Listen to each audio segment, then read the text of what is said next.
கர்த்தராகிய இயேசு கிறிஸ்து நாமத்தினாலே உங்கள் அனைவருக்கும் அன்பின் வாழ்த்துதலை தெரிவித்துக் கொள்கிறேன்.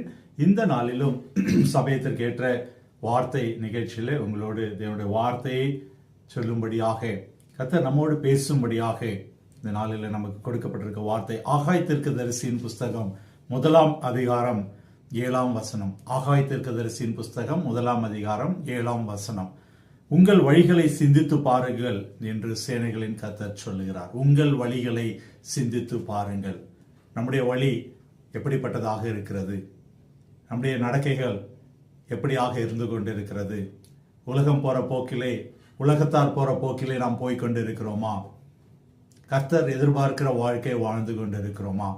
கர்த்தருக்கு ஏற்ற ஜீவனம் செய்து கொண்டிருக்கிறோமா? நம்முடைய வழி எப்படி இருக்கிறது என்று சொல்லி இந்த நாளில் பார்க்கிறோம். உங்கள் வழிகளை சிந்தித்து பாருங்கள். கர்த்தர் இந்த நாளில் நம்மோடு சொல்கிறதான அந்த வார்த்தை. ஏன் சிந்தித்து பார்க்க வேண்டும்? இந்த ஒரு காரியத்தையும் நம்ம யோசித்து பார்க்கும்போது தான் அது சரியா தவறா, அதில் என்ன பிரச்சனைகள் இருக்கு, அதனுடைய முன்னேற்றம் என்ன, அதனால பின்னடைவுகள் என்ன அப்படின்னு சொல்லி நம்ம அறிந்து கொள்ள முடியாது. சிந்தித்து பார்க்கிற காரியத்தை கர்த்தர் இந்த நாளில் அழைக்கிற நம்முடைய வழிகளை சிந்தித்து பார்க்க முடியும். ஒருவேளை நான் நினைச்சிருக்கோம், இது நான் சொல்றது செய்யறது சரியானது, உலகத்துல எல்லாரும் இதுதானே செஞ்சுட்டு இருக்காங்க, நான் செய்யறது சரி என்று சொல்லி சுயமாய் முடிவெடுக்கிறவர்களாக, சுயமாய் சிந்தித்தவர்களாக இம்மட்டுமாக ஓடிக்கொண்டிருந்திருக்கலாம். ஒருவேளை அந்த ஓட்டம் வெகு தூரமாய் ஓடிக்கொண்டிருக்கலாம். ஆனால் நம்முடைய லட்சியத்தை இன்னும் அடையாதபடி, எதிர்பார்த்த காரியங்கள் முடியாதபடி தவித்து கொண்டிருக்கலாம். கர்த்தர் இந்த நாளில் உங்கள் வழிகளை சிந்தித்து பாருங்கள் என்று சொல்லுகிறார். ஏன் தெரியுமா? நானே வழியும் சத்தியமும் ஜீவன் என்று இயேசு கிறிஸ்து, அவர் வழி. அந்த வழியை நம்ம தேர்ந்தெடுத்துக் கொள்ள வேண்டும். இயேசு கிறிஸ்துவை தேர்ந்தெடுத்துக் கொள்ள வேண்டும். அவரை நம்முடைய உள்ளத்தில் வைக்க வேண்டும்.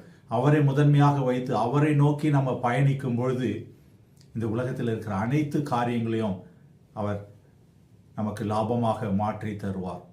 அதனால தான் இந்த நாளில் கர்த்தர் நம்மோடு இந்த சமயத்திற்கேற்ற வார்த்தை நிகழ்ச்சியில் சொல்கிறதான ஒரு காரியம், உங்கள் வழிகளை சிந்தித்து பாருங்கள் என்று சேனைகளின் கர்த்தர் சொல்லுகிறார். நம்ம ஜெபிப்போமா? எங்கள் அன்பின் பரமத்த கப்பனே அப்பா, இந்த நாளுக்காக நாங்கள் உமக்கு நன்றி செலுத்துகிறோம்.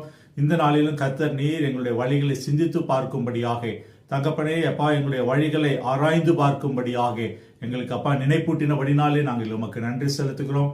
உமக்கு பிடித்தமில்லாத காரியங்கள், உமக்கு பிடித்தமில்லாத வழிகள் ஏதேனும் காணப்பட்டால் கர்த்தர் இந்த நாளில் அவைகளை நாங்கள் சரி செய்து கொள்ளவும், மெய்யான வழியாகிய இயேசு கிறிஸ்துவை, நானே வழியும் சத்தியமும் ஜீவனும் என்று சொன்ன உண்மையை நாங்கள் நோக்கி கடந்து வரவும், அதன் மூலமாக இந்த உலக ஆசீர்வாதங்களை பெற்றுக்கொள்ளவும் கர்த்தர் கிருபை செய்யுங்க.